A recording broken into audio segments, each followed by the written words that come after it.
We are being watched. This podcast has a father and daughter, a team, that analyzes every episode of every season of Person of Interest. We started the show because we needed something to watch, but it became so much more, deeper meanings lying beneath the show's surface. Other people consider this show irrelevant. We don't. Bonding over hyperfixations, we research separately. You'll never find us, but debate topic or Easter egg, if your number's up, we'll find you. You are being watched. What's going on, everybody? I'm David Scott, and you are listening to Podcast of Interest. With me, as always, I guess you could consider her a concerned third party. It's my daughter, Emma. Hey! Emma, how you doing? I'm good. How are you excited? I'm very excited. I feel like I'm pretty excited. This is it. This is something we've been planning for a while. Yeah. You've been watching Person of Interest for a long time, longer than me. Yeah. But we've been talking about doing this podcast for a long time. So talk to me first about how you're feeling about Podcast of Interest. Tell me. I'm really excited because it's interesting how this show is slowly becoming more and more relevant, like, to reality. Yeah. Like, I mean, with, we have Alexa and Siri. And, yeah, we're going to talk about that. Yeah, that's good. Yeah. Like that, and all the new AIs coming out. And that's good. Stuff like that. So I'm excited to, look at this in this fictional world, but also, like, be able to pull from reality and see where it is there. Yeah. So this is going to be sort of our overview podcast to tell you guys what Person of Interest is, why we think it is worth talking about in a podcast, and a little bit of how these podcasts going forward are going to break down for us. So let's just jump in. We'll talk. You were already sort of leaning into some of this. Like, Emma, give people a sense of what is Person of Interest. So Person of Interest is a show about two guys, one named John Reese, who is an ex-CIA special ops guy who was kind of like down and out, didn't have a job, didn't have a purpose, and this other guy named Harold Finch. Both names, technically, we don't know. Technically, these are both aliases, both John Reese and Harold Finch. But he is this billionaire genius who's created this machine, or this AI, that can see everything, can hear everything, and he sold it to the government so that it can prevent acts of terror. He built it because of 9/11, and he didn't want that to happen again. So he took on the task of building this machine so that the government could be able to, like, prevent another 9/11. Yeah. So 9/11 kind of factors big. It sort of looms. This show obviously takes place present day. You see some flashbacks. It started in 2011. Yeah, so present the day show being starts in 2011. Yeah. But you see a lot of flashbacks throughout the show, and 9/11 looms big in this show. 9/11 is big for John. We're going to find out. 9/11 is big for Harold. So yeah, it's a big part of why they have done what they have done and how they have ultimately come together. So this is an interesting, it's a combination of genres, right? It's a little bit science fiction, it's a little bit crime, it's a little bit drama, comedy. And they have a little bit of comedy and, like, all those things too. To me, well, I'll say that in a minute. So this was created by a guy named Jonathan Nolan, who I don't know a ton about. Do you know much about Jonathan Nolan outside of this show? Not much outside of the show, but he's from Europe. I do know that, okay. And he came to America and started working with JJ Abrams. So, but that's the big name, right? JJ Abrams. I think this is the first show JJ Abrams really tackled after Lost. Yeah, it is. And almost so, immediately after. So that's the big part of this. Is it's interesting. Like, JJ Abrams, this was the next show he wanted to do. And so, why do you think a show like this appealed to JJ Abrams post Lost?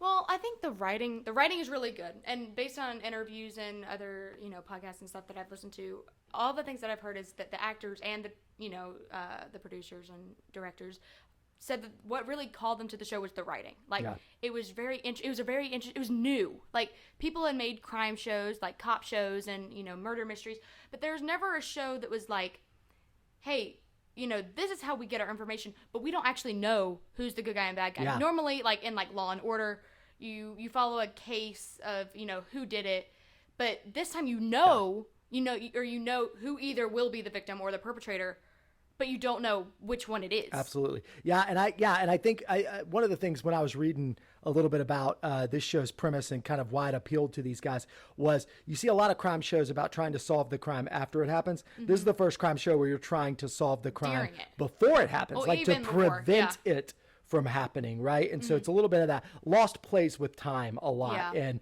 Person of Interest definitely plays with time in terms throughout the series of how they use time to explain things and help you understand things. So yeah, one of the things that I think is interesting about this show is that I think it might be the last great like network television show. Right. In terms of like, so network television shows, they're not like these prestige cable things, you know, which is where everything is gone. Right. Like with streaming, like HBO or FX or, you know, like Hulu, they're all developing their own shows and they're great in their own right. But like, as far as network television shows go, I like this went from, it was 2011 to 2016. And so you're really heading into people cutting the cord by 2016, cutting cable, moving to these streaming services, moving more to cable, moving to prestige TVs and shows like that. You're seeing Breaking Bad, things like that. But this, I think, is like the last great network show. And I wouldn't have thought that, right? Like it was kind of under the radar. Like I remember the premiere of this show, but I don't remember thinking this was a great show. But when you read about it, like the critical acclaim of this show was fantastic. Great. It had one of the highest ratings of the year, I think, of TV shows is what I heard. Well, its pilot, I think, was the highest for CBS. It was the highest rated pilot that they'd ever had. Yeah, and it continued on to that. Like its first year, at the end of its first year, it won the People's Choice Award for favorite new TV drama, and then in its final year, it won the People's Choice Award for favorite TV crime drama. And so, and throughout the years, you see critical acclaim, but it didn't catch on. Like, do you have any thoughts on that? Like, why it didn't really, like, it wasn't Lost. Why was it not a cultural phenomenon like Lost? It's not Lost, but well, it's different because, you know, looking at the show as a whole, it's the first half of it is almost completely episodic.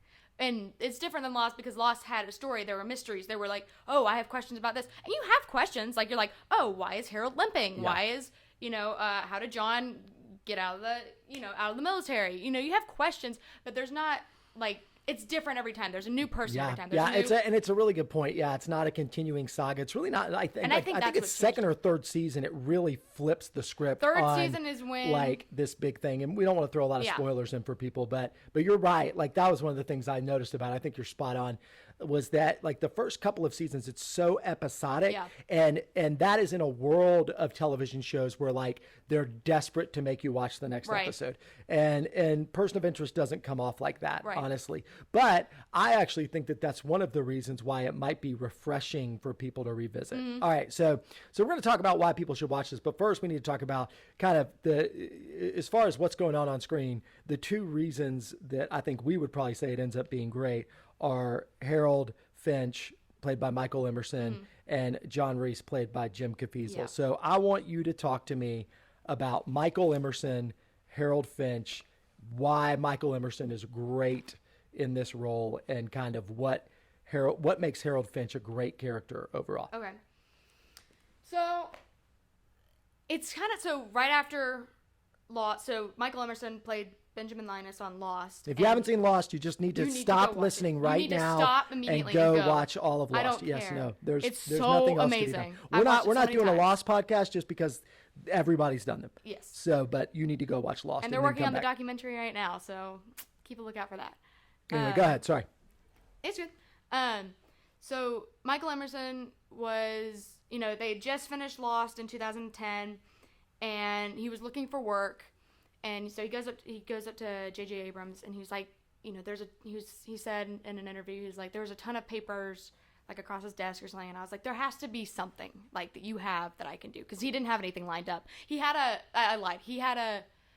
Terry O'Quinn, who plays John Locke in Lost, were going to do a show called Odd Jobs, where they were going to be like bad guys, but they were bad at it.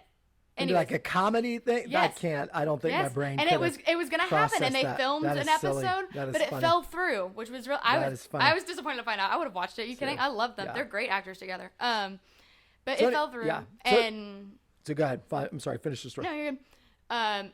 And so he's like, there must be something you can do. And he's like, well, we have this show that we're working on called Person of Interest. If you want to read the script. So he sat down and he reads the script, and he was like, it was so interesting. It was like what I said earlier. Like, it was so interesting. It was so different, but it was like also relevant at the time. And there's just everything was, it just was written so beautifully. So that's why he was like drawn to this role of Harold Finch. And the cool thing about Michael Emerson is that he's good at playing a still.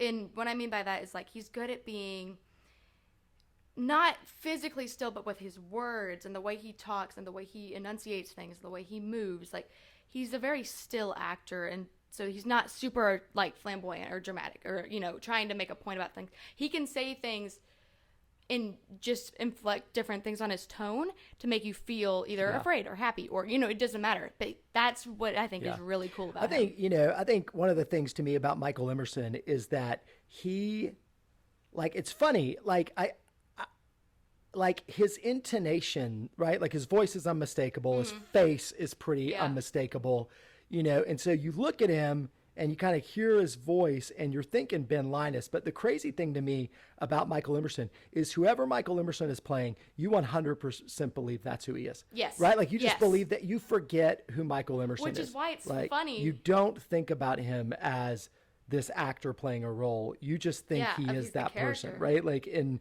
the ability to do that, and the fact that somebody that gifted, like, really committed themselves to network television. Because, like, I don't even know if he's in I don't know any movies that Michael Emerson is in, but like he's doing a movie right now. Oh, really? So but the fact that he committed himself so long to network television as such a great actor, I just think he's still doing it. He's doing Evil right now. Yeah, I think on their fourth season. I think he's great. So here's my other question, though, and this is my first big controversial hot take question. Okay. I love Jim Caviezel. If you haven't watched Person of Interest, you need to know that I'm dressed as John Reese tonight for our premiere. I wanted to dress up. I told Emma to dress up, and she just showed up in her hoodie. So I don't know. But I love Jim Caviezel. I've seen a lot of stuff that he's in, all of his personal picadillos notwithstanding, right? Like he's got personal stuff, and some of that is, makes him, I think, difficult for people. But is he a good actor? I'm not sure he's a good actor. Is Jim Caviezel a good actor? I'm gonna tell you both sides. All right. So I'm gonna tell you both sides. So the side of me that says no is I watch Jim Caviezel and I feel like it is the same. It is almost the same voice, same person in everything that I've ever seen him in. I first saw him in Frequency.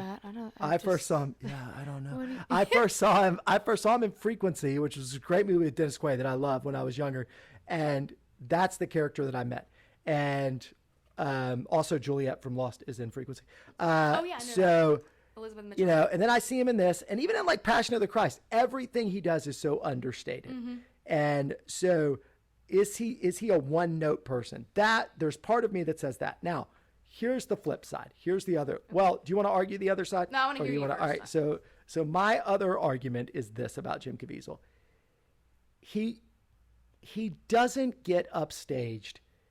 He doesn't look lost, forgive the pun, working next to somebody like Michael Emerson. Yeah. Like, and so he's doing something. Like he understands something. He's not doing what Michael Emerson's doing, but it's like he understands what his limitations are. Maybe it's like I was just watching recently. I've watched 1883, and Faith Hill is in 1883. Faith Hill is a country singer. She's not an actress, but she's actually really good in 1883 because she lives in the space that she can inhabit. She doesn't try to be Oscar worthy. She doesn't try to be especially interesting. She just sort of does what she can do. And I think maybe is that what makes Jim Caviezel a good actor. He knows his limitations. What do you think? No, I like that. I think that's a really good way of thinking about it because, in other interviews that I've watched of him, he's not awkward, but he doesn't talk a lot if there's another person that will talk. And I think it's not that he's uncomfortable or awkward or anything, But like when he's having a good time and having fun, like his voice is, it's not like this. It doesn't sound like this when he's, really just talking. This is just a voice that he uses. And even when you watch the pilot, you can hear that it's there's a little bit different. When we do the pilot episode, we'll talk about that. He's a little different in the pilot. It's a little, less whispery and gruff. But I think that's a really good way of looking at it, is that he's not trying to be Oscar worthy. He's not trying to push himself out of his comfort zone. He's like, this is the character that I'm good at playing, so I'm going to continue to do something that I'm good at rather than try to do something that I, could make this bad. Yeah, it's interesting. He doesn't need to take over a scene, but he can kind of own a scene at the same time. Yeah, he's interesting to me. I don't know. The jury's still out. We'll find out through this podcast whether or not Jim Caviezel. But he is very committed to this role. So, do you know how he prepared for the role? No. Go. Let's hear it. Super interesting. Let's hear it. I was super like, what? Come on. So when he was preparing for the role of John Reese, he went and worked with the military and like in Marines and Marine Corps, and he spent like a lot do you work with Marines or you work with the Army Rangers, right? Because John was an Army Ranger. Maybe hold on. He spent time with Special Forces operators. That's right. I have a personal stake in this. Yeah, you do. Currently serving in the Army, but so I would like him to be in the Army. Yeah, he spent a lot of time with Special Forces operatives and guns. He spent a lot of time with guns. He handled a bunch of different rifles that ranged from, pistols to, RPGs even. And he learned how to so that he does a bunch of takes apart weapons super quickly and stuff. Yeah. He learned how to do that blindfolded. Yeah, no, there's a reference to that. Right, there's an episode where there's a reference to that, and he says, I can do this blindfolded and blah, blah, blah. So that he would just be able to do it, and it'd be muscle memory, which is super interesting. That is. And he also came from a super athletic background where he's huge. He did 17 years of basketball. He did martial arts and boxing, so that also helps with all his fighting scenes and, other things like that, which is so. Anyways, that's how he prepared for the role. No, that's really cool. I didn't know that. That is really cool. Spent time with him. Yeah, no, that's good, and that kind of makes you like it a little bit more even. So, so we're gonna have time to talk about all the other characters. There's a myriad of other characters, and they're important. Many. A lot of supporting characters. I think some of the supporting cast in the show, again, is part of what makes it really good. Especially in terms of network television, some of the smaller roles, they're really thoughtful. Some of them aren't, I think, but some of them are. But really, I think for this intro podcast, so one, why does this show? So what are your thoughts? I have a couple of thoughts on it, but why do you think that this is a show that should matter for people now? So somebody's never watched Person of Interest, why does this show that ended in 2016 relevant to 2023? Well, again, it's kind of like I was saying earlier, with all the AI developments, because the machine is some kind of artificial intelligence that can see and hear, if you can call it hearing, and pick up all these things to try to prevent bad things from happening to people. And I think you look around, you see all the traffic lights, and there's something. I'm not 100. I think this is what I read. Don't quote me on this, but I think there's something that they have where they can detect gunshots and they can distinguish whether there's a machine that can distinguish whether it's a gunshot or not, so that it'll automatically alert the police. Okay. And I think that's in New York where that happens. I don't know if it's all over the country, but that's so. And I think Person of Interest does an episode about it, that talks about it too. Yeah. And so you look at that and you hear about that and you're like, oh. What else is there in the world that is relevant to this? What if they already have a machine and we don't know? There's that. And stuff like that. I think, for me, I think one of the things that I find impressive about this show and interesting about the show and incredibly currently relevant about this show is, and I wonder if this is what pulled Abrams into it, because he talks a lot about this. It's funny. In interviews, he talks a ton about this idea of AI and government surveillance and the ethics and the morals behind things like this. And the show does a ton of philosophy. And I feel like this show was early to that game. I mean, it's post 9/11, right? And so there's some Patriot Act.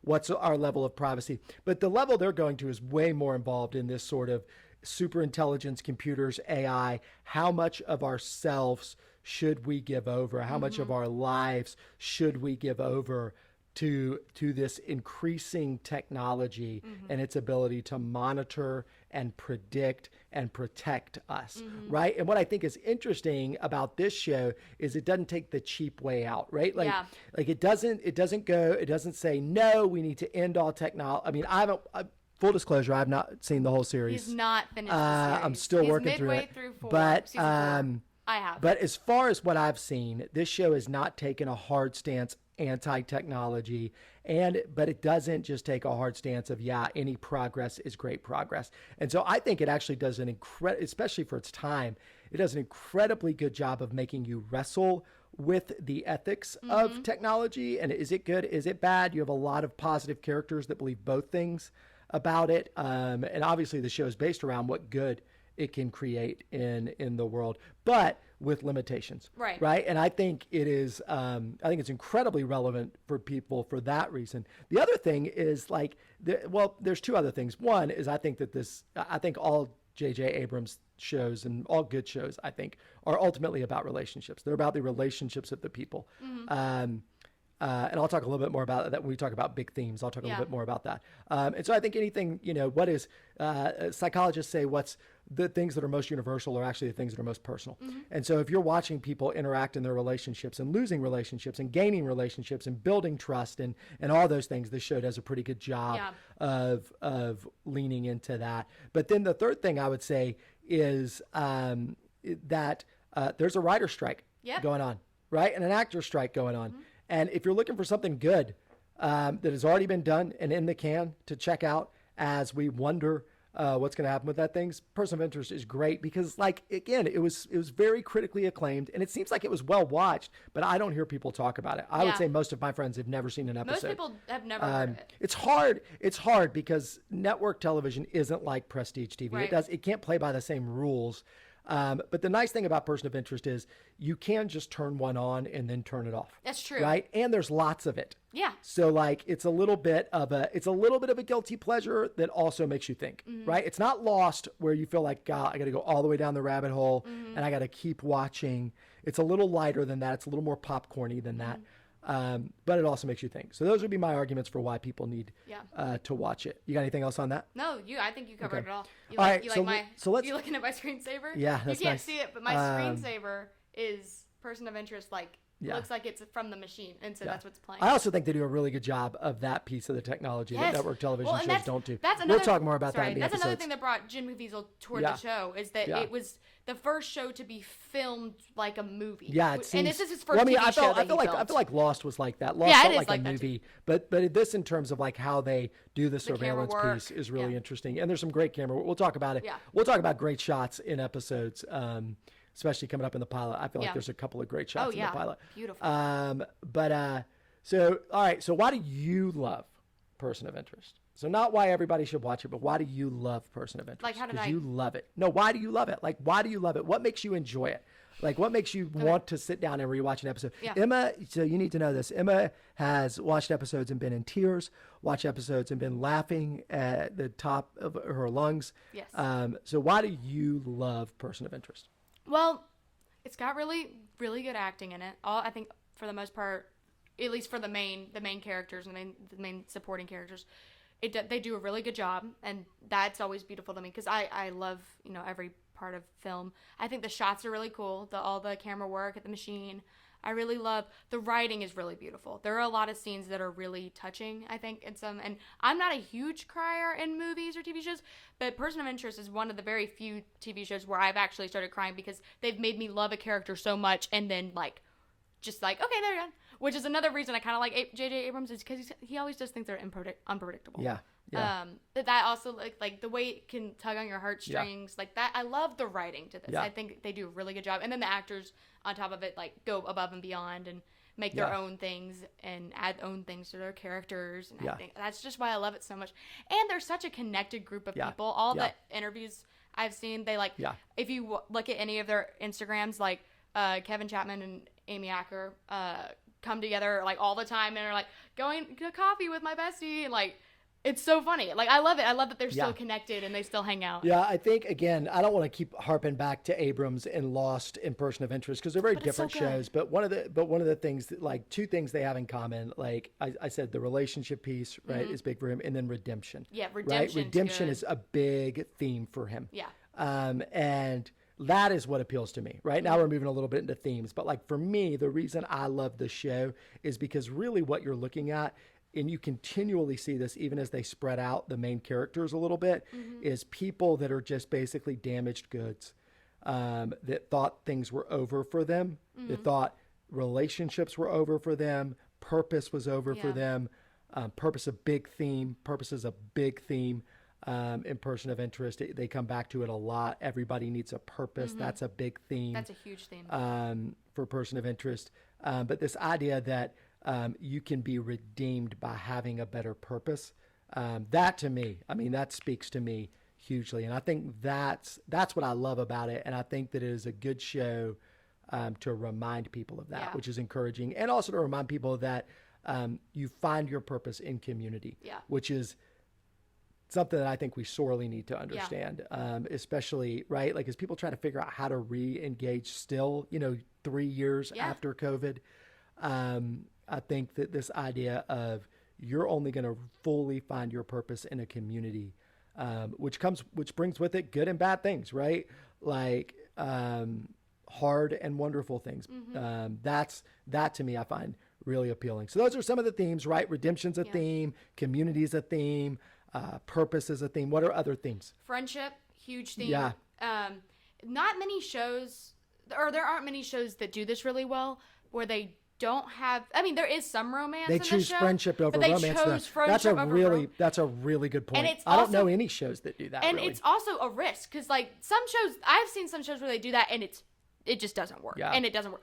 This show does it like next level beautiful. No, like, you're like right. You're right. when I watch it, I tell my dad this all the time. I'm like, it's like sometimes watching Lord of the Rings and a Frodo and Samwise good. Gamgee kind of relationship that's with a some of these good- characters yeah. because they're friends and they're Yeah. like they would do anything to protect one Yeah. another, even if it meant putting their own life at risk. No, I That think means it's the a other really- person is like very That's upset. a really good point. And I think this show, it's another reason I love this show so much, is because you don't find many shows where like they don't focus on romance. Yeah. They focus on friendship and Yeah. how, strong relationships Yeah. hold each other together. And you don't always have to have, a couple yeah, and yeah, some yeah. scenes You're or not whatever. constantly, Yeah. trying to, seek out true love Yeah. or whatever it is. Yeah. And they No, do that's really some good. of that, but it's not the main Oh. focus. Oh, can we talk about love for a minute? Yeah. So why don't you talk about one of the things you say to me all the time about this show that I think you think is the theme of this show, and I've decided that you're 100% wrong. By the way. What? So go ahead. I mean, share okay, this. okay. This is something we argue about a lot. So you're inside baseball.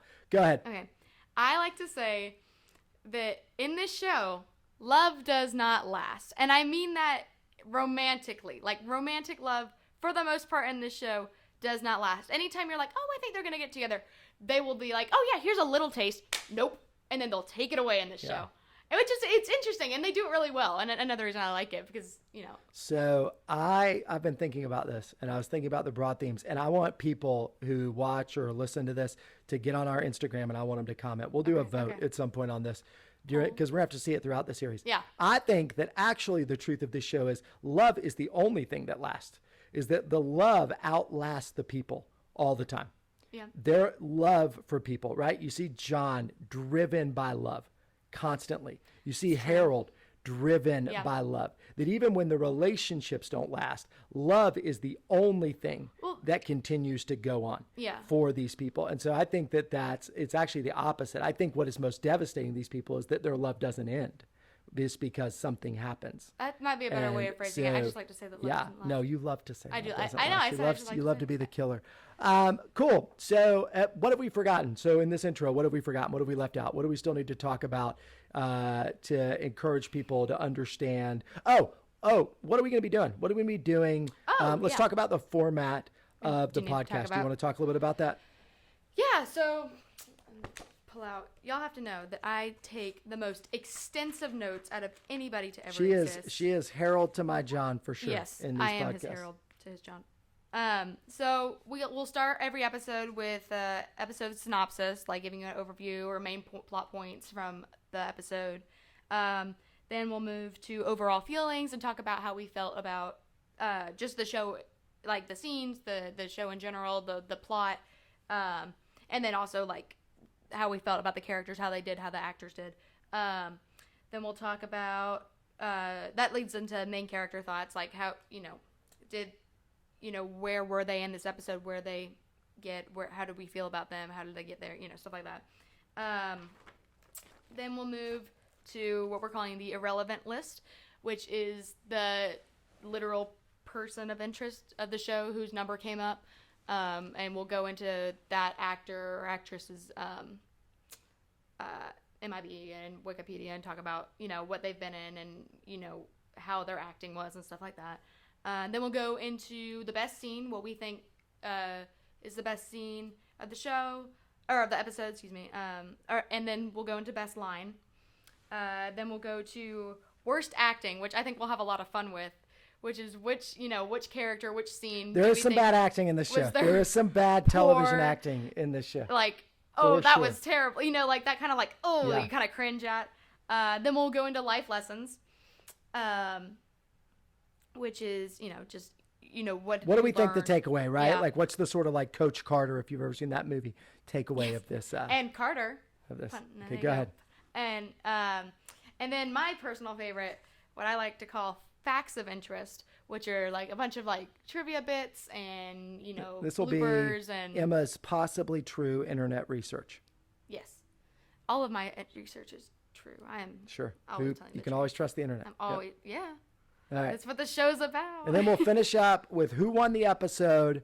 Right, we're going to talk about who do we feel like was the big winner coming out of this episode, and maybe a few other things as we go from there. So we hope you guys will enjoy it. Oh, sorry. I'm so sorry. I missed this. My bad. Oh, go. Also, if we have a better name for the episode. Oh, yeah. Better name. Yeah. If we would name it anything else. I've got some names for some episodes I think are better. Yeah. And we hope you guys will play along. We hope you will watch Person of Interest because we think it's a good show. And we hope this will be fun for everybody. We'll try to find ways where we can interact with you guys and get your takes. What are the things you want to hear us talk about? So anyway, that's what this podcast is going to be about. Pretty soon, episode 1 will be up, and y'all let us know what you think. Oh, what's the Instagram? Oh, our Instagram is at Podcast of Interest. Just sweet. All right, go to at Podcast of Interest. And we'll have some cool things coming up on that, particularly a Lost connection that'll be coming up. Yeah. That you're going to want to know about. So, yeah, we'll talk to you soon.